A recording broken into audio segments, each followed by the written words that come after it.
Starting rotation got announced this morning. Could you kind of walk us through the decision process there, and was it relatively easy? Those guys kind of separate themselves. I think the first two were easy.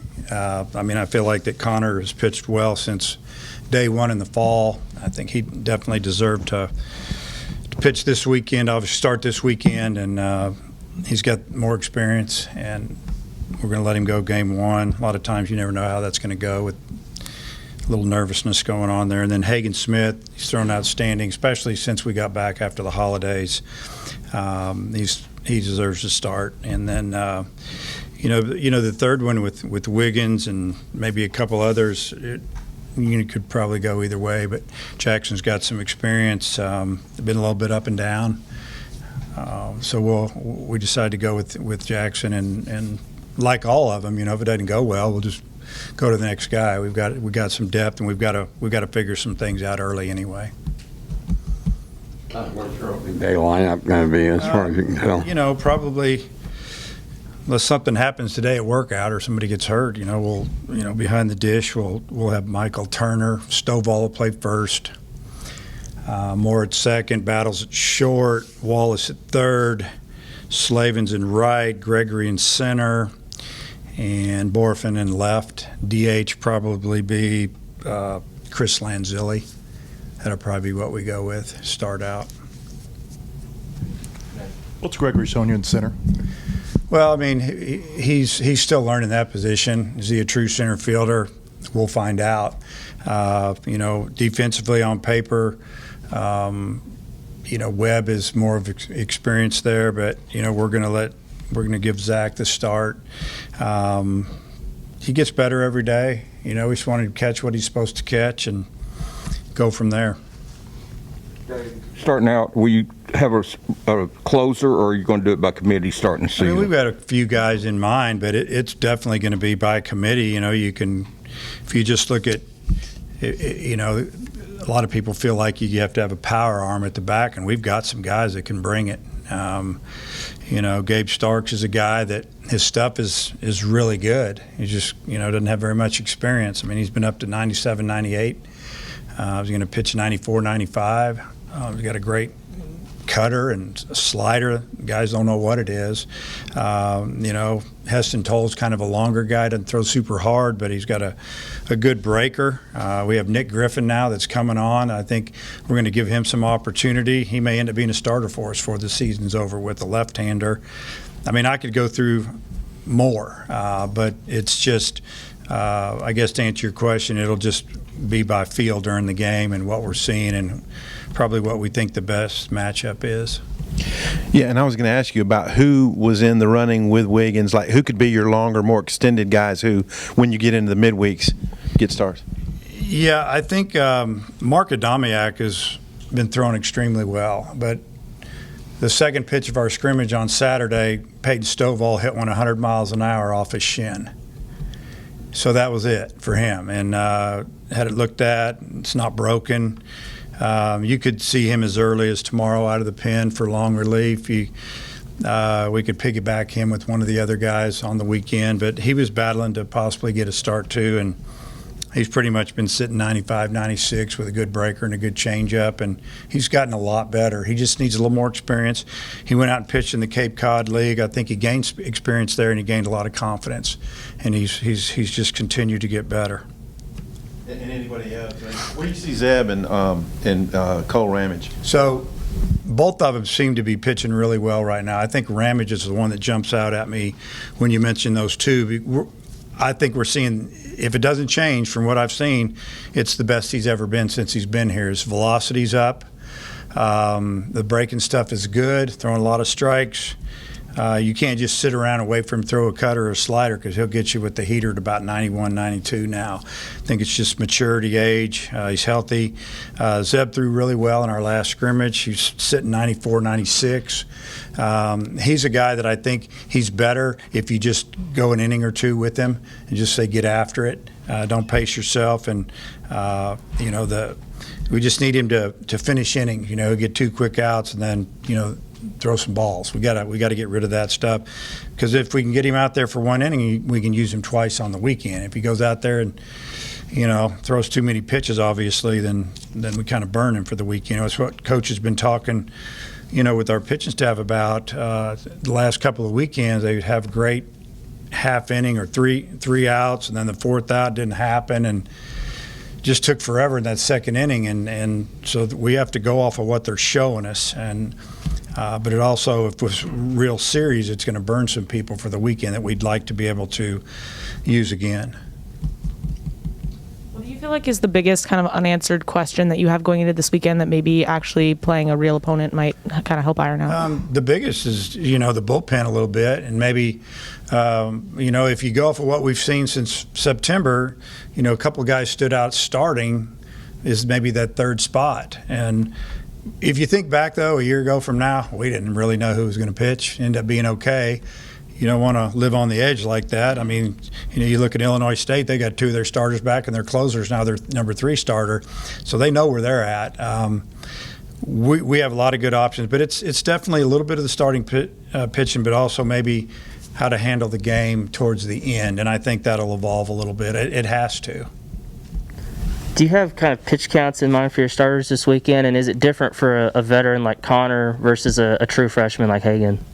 Yeah, I mean, I think that, obviously the experience that Connor has, he's seen a lot. He's seen some good days and some rough days.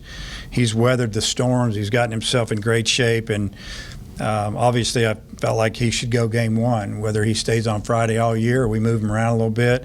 I feel like he's a starter, with Hagan Smith. He's a freshman. He hasn't shown us one time that he's intimidated or he fears throwing a pitch. I mean, the kid just attacks. He works fast. He's earned his spot. Our whole team knows he should be starting. There's not any conflict there. Do you have any an idea of pitch counts? Okay, those so guys? yeah, I mean, they've built up. It could be 60, 65, could be 70, maybe not quite that many. And again, it depends on, is it an easy 60 or is there a lot of stress? Or is it one of those innings you throw 29 pitches, then it's probably going to be shorter. What do you look for from Illinois State? Well, I know their coaching staff real well, and I just feel like that they'll have him physically and mentally ready to play. Like I said a few times in the past, they beat us a couple times over the last 4 or 5 years. So I expect it to be some really good ball games. They have an experienced pitching staff, it looks like. They've replaced a lot of their hitters from last year, but there's a reason that they scheduled this. I'm sure they felt like that when we did this, they had pitchers coming in or pitchers already in the program that they felt could give us all we could handle. So I expect it to be a really good series. We're gonna have to fight them. Griffin, where is he in terms of stamina, pitch count? Is he behind the other pitchers because of what he's come back from? Well, he had Tommy John surgery. It's been about 16 months now, and so yeah, I mean, there's a period there where you don't do anything, and then you rehab, and I mean, from where he was, even when we got back, or let's say where he was when we left for the holidays, kind of all over the place, throwing the ball in the 80s to now he's been up to, I mean, honestly, almost mid-90s. And I'm not saying every pitch, but he was scattering the ball a lot. Now he's not. And I feel like it's just getting better and better. He's got a really good slider. He's got a good changeup. Obviously, his fastball's got some life. He's a good athlete. I think he's got a little attitude on the mound. We like what we've seen. It hasn't all been perfect, but that's kind of the way it works whenever you're trying to return a little bit from an injury. So I feel like that his stamina is good. I think he could go 40, 50 pitches right now without a problem. Now, can he get him out? We'll see. Looking down here on the field, looks like there's a tarp on the outfield. Do you feel like the field's going to be in pretty good shape for tomorrow? Yeah, the field will be real good. It's we had a little issue with, it's just like anything else. You got to see what you see, and the building is cut off the sun, obviously, and when we had that little ice and snow, it got pretty packed down there, and then it never really got any sun, and I don't think it was. You learn. Probably too much driving around on it with the little gators. Compacted it down, and they had to work hard to get it off. So now they we just got a brand new tarp, so it's on the regular game field. Our other tarp, I think they made it into 2 tarps, and they put it along the outfield in that area just because they had it just about right. They wanted to make sure that they kept it as dry as they could. They've worked extremely hard. Our grounds crew has done a tremendous job so far. Our field's in really good playing shape. It's obviously it's not as green. The grass isn't as green as it's going to be in a month or two, but the dirt's fantastic and everything else is good. How was Webb doing physically? I think he said he had a quad, and how much did that maybe slow him down a little bit? He's about 85%. I asked him yesterday, and that was what he came out. I said, "What are you?" He said about 85%. He's looked really good in our scrimmages. He's hit the ball well. He's run and caught the ball. He's running the bases, but I won't let him run full speed. He's probably been going 80, 90%. It's still pretty good. It's better than a lot of people that we have at 100%. So he's ready to go. It's tough trying to figure out who to play out there, to be honest with you. I think you're going to see him a lot. You mentioned earlier Ramage looks as good as he's been since he's been here. What kind of role do you see for him? Is he a guy who could give you multiple innings, or what kind of role do you see for him? I think he can give us multiple innings. We could use him twice on the weekend, an inning here, an inning there. We could use him once on the weekend, 3 to 4 innings probably. He could possibly start for us in some midweek games. He's done that a lot. But I think we're going to use him a lot more on the weekend. If he shows, in games now what he's been showing against us in our scrimmages, I think, he probably won't be available on Tuesday nights. And I like the experience, the confidence. He knows what it takes to win at this level. Hey, in the scrimmages that we've seen out here on the field, doesn't seem like Caden Wallace gets out very much. Have you seen that indoors too? And how well do you think that translates into the games that you've got coming up? Yeah, I mean, you've seen what we've seen. It's been really good. Batting practice, work ethic, leadership, it's off the charts. I just wish I had him a third year, because when we brought him in here, until they moved that draft, we had him for 3 years. Now we're only going to have him for 2.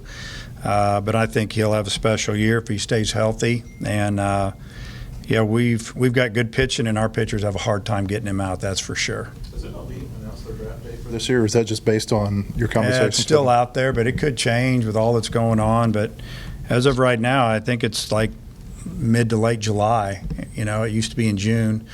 And the way it works, if you turn 25, if you turned 21 within 45 days of the draft, you're eligible. So if it was obviously July 1st, your birthday was August 15th or somewhere in there, 25th. It's hurt a lot of teams, talking to some coaches, but it's exciting for the players. They have 2 years to make a decision, and but I think in Wallace's case, it's probably not going to be a hard decision from what I'm seeing. I'm guessing when you signed him 3 years ago, you didn't think he was going to be a 2-year draft guy. That's based on. We thought he was going to be here for 3 years, and but we're just glad he's here. I'm happy for him that he's done so well. I mean, it's happened before. I remember we thought we were going to have Ryan Stanek for 2 years after he turned down the draft, went in the 3rd round, and then they moved the draft forward more to the early June, and he got clipped, and he was not happy. But you know what? It ended up being the best thing ever for him. His junior year was a lot better year, and he ended up going in the 1st round.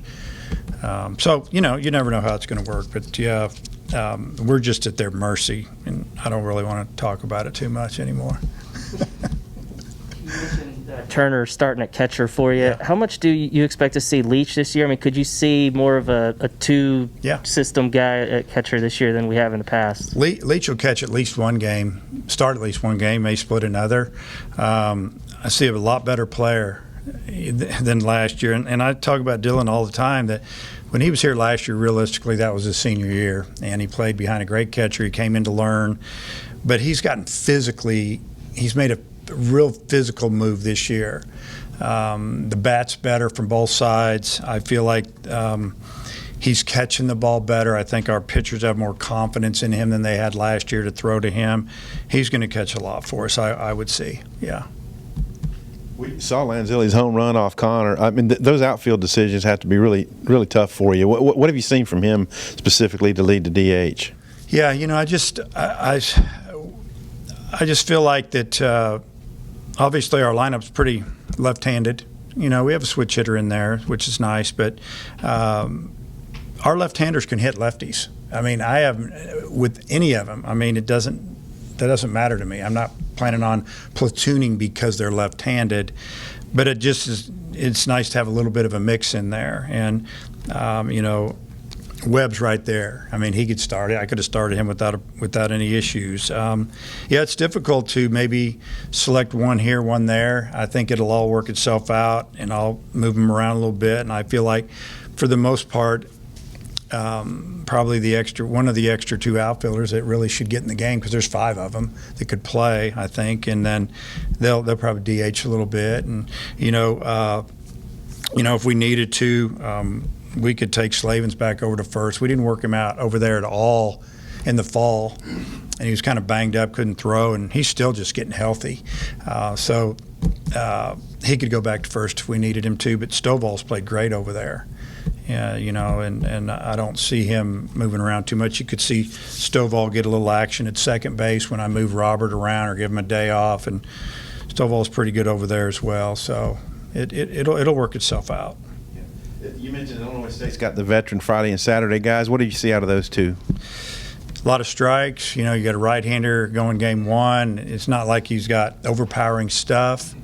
You know, he's going to probably be right around 90. Who knows how our board's going to read, high, low, in between. You never know. But, you know, that's what he does. He pitches. And he pitches to contact a little bit.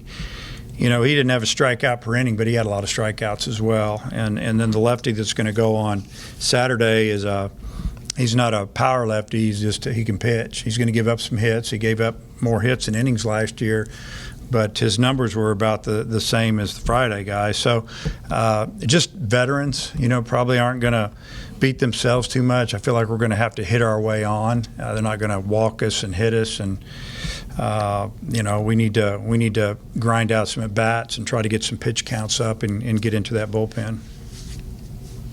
I had a question about a couple of your freshman pitchers. Matt said the other day that Moten had an illness a couple of months ago that had kind of delayed him. Yeah. Where is he right now with his stamina? Yeah, he had his best bullpen since he's been back yesterday. So it might be a situation where maybe he can throw an inning or two this weekend. Maybe later in the weekend. I don't know about Friday. Maybe not even Saturday, but maybe we could get him an inning on Sunday.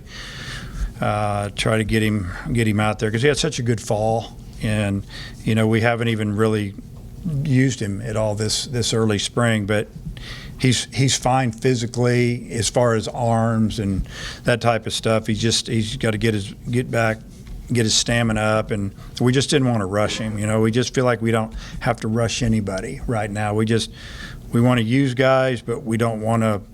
Man, we got to keep him ready for the middle of the season. In the open scrimmages, we haven't seen Trapani. Is he injured, or did he just not fit into the plans? He's had some back issues, to be honest with you. You know, he's kind of, as of right now, he's probably looking at a red shirt unless things change. Back's been bugging him. Anything else? Yeah, Illinois State's coach said he likes the way your team respects the game and the opposition and doesn't talk. I mean, that doesn't just happen by accident. Yeah, I mean, I've talked to our team about that, about when we play other teams. You know, there's a lot of, you know, an old word, shenanigans going on in the dugouts and a lot of stuff that I don't think it really has a place in baseball, maybe other sports. You know, it's one thing to get excited and cheer for your own team, and that's part of it. But as far as rah-rah and getting on the other team and acting the way some teams do, hey, if that's what they do, that's what they do. They run their own program. But, you know, example in our league, I don't think Florida's good. They're like us. We respect each other. O'Sullivan and I, you know, our comments are when we just play each other. We just play baseball. And there's some teams that it's a little different. And I appreciate him saying that. I feel like that's kind of his style too, and I think we need more of that. I think that's just the way this game's supposed to be played. You don't play once a week for 14 weeks or whatever. You get after it 3 and 4 times a week for 13, 14 weeks, and then you got playoffs. And there's a time to maybe let them go a little bit And I've done that in the past when other teams are out of control and maybe it's not going good for us. I'll say, hey, I'm going to turn my head right now. You guys can get after them if you want to, because I've had enough. And that happened one time in conference last year after the first game of the year when it got a little chirpy and mouthy and about how great they were, and we won the next 2 games. So bottom line, whatever. So I appreciate that, and that's why I like playing them, because we're just going to play baseball and try to get better. Football might be over this season, but basketball is in full steam for both pros and college hoops. For all the latest odds, totals, player performance props to where the next fired coach is going to land, BetOnline is the #1 spot for all your sports betting needs.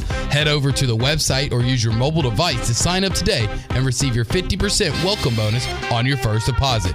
Use our promo code BELIEVE to get started. That's promo code BLEAV. And it's not just basketball. BetOnline is your source for hockey, boxing, and UFC odds, right to the Olympic coverage, is the best in the business. From sports right down to your favorite Vegas casino games, BetOnline is your #1 online wagering destination. BetOnline, the fastest and easiest way to wager on all your favorite sports and play your favorite games. BetOnline, where the game starts.